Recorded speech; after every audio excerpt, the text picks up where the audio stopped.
कभी ऐसा हुआ है कि रात के सन्नाटे में एक अजीब सी गूंज सुनाई दे? आज हम उसी गूंज को समझने की कोशिश करेंगे। एक ऐसी फीलिंग जो है तो बहुत पर्सनल, पर हम सब ने कभी ना कभी महसूस की है। तो कहानी शुरू होती है एक ऐसे शहर से जो पूरी तरह सो चुका है। चारों तरफ बस खामोशी है, सिवाय एक खिड़की के, जहां कोई है जो अभी भी जाग रहा है, अपने ही ख्यालों में गुम। रात का वक्त था। देखिए, बस 3 शब्द हैं, है ना? पर पूरी कहानी की जो बुनियाद है वो इन्हीं में है।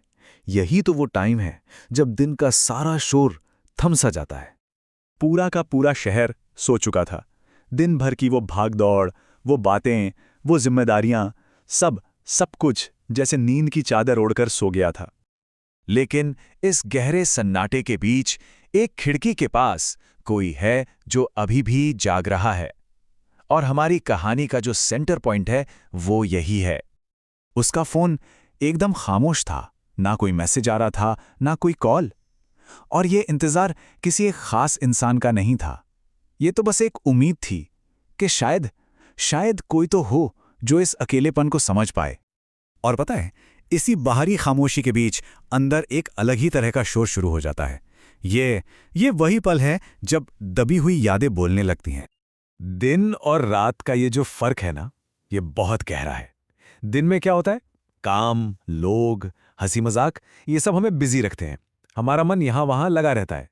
लेकिन रात हमें सिर्फ खामोशी, यादों और इंतजार के साथ अकेला छोड़ देती है।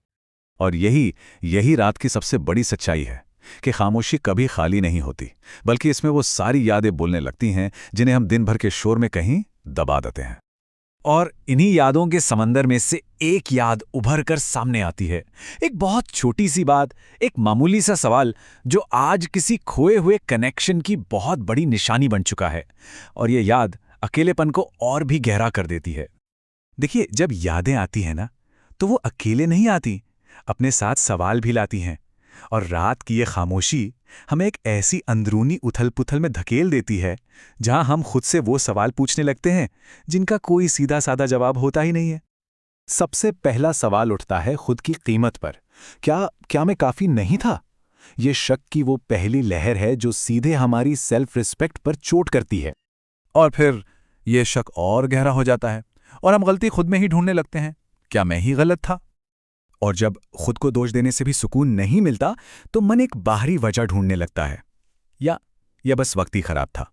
ये जो 3 सवाल हैं ना, ये उस अंदरूनी कश्मकश को दिखाते हैं जिससे हम सब कभी ना कभी जरूर गुजरते हैं।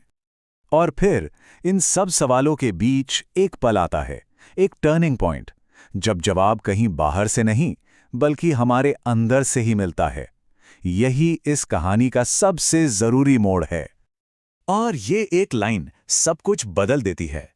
ये पास्ट में अटके रहने से निकलकर फ्यूचर को अपनाने की तरफ पहला सबसे बड़ा कदम है। ये एक एहसास है कि नहीं, उम्मीद अभी बाकी है।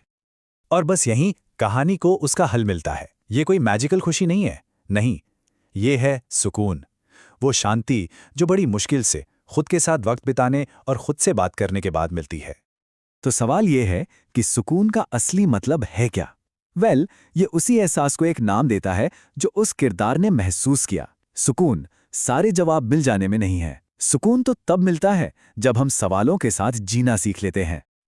और शायद इस पूरे सफर की सबसे गहरी सीख यही है कि जिंदगी का मतलब शायद हर रात खुश रहना नहीं है, बल्कि हर रात खुद के साथ ठीक से रह पाना है। असली ताकत बाहर नहीं, अपने अंदर ही मिलती है। ये एक छोटा सा एक्शन है ना? पर इसका मतलब बहुत बहुत बड़ा है। ये सिंबल है बाहरी दुनिया से वैलिडेशन का इंतजार खत्म करने का और अपनी अंदरूनी शांति की शुरुआत करने का। चलिए अब इस कहानी को सिर्फ एक किरदार से आगे बढ़ाते हैं, क्योंकि ये जो गूंज है ना, ये सिर्फ एक इंसान की नहीं है। ये एक साझा गूंज है, एक यूनिवर्सल फीलिंग है जो हम सबको कहीं ना कहीं किसी ना किसी तरह से जोड़ती है। और कहानी का जो आखिरी सबक है वो यही है कि कुछ लोग चले जाते हैं, सही बात है, पर उनके जाने के बाद हम जो इंसान बनते हैं वो सबसे ज़्यादा इम्पॉर्टेंट होता है। ये कहानी जाने वालों की है ही नहीं, ये तो रह जाने वालों की हिम्मत की कहानी है। तो जो भी इन शांत घंटों में जाग रहा है और अकेला महसूस कर रहा है, बस ये याद रखना जरूरी है कि ये कहानी सिर्फ एक किरदार की नहीं है। ये हम में से हर उस इंसान की है जिसने कभी रात की खामोशी में खुद को अकेला पाया है। और आखिर में ये कहानी हमें इसी एक सवाल के साथ छोड़ जाती है। कभी सोचा है, जब बाहर की दुनिया एकदम शांत हो जाती है तो हमारा मन हमसे क्या कहता है?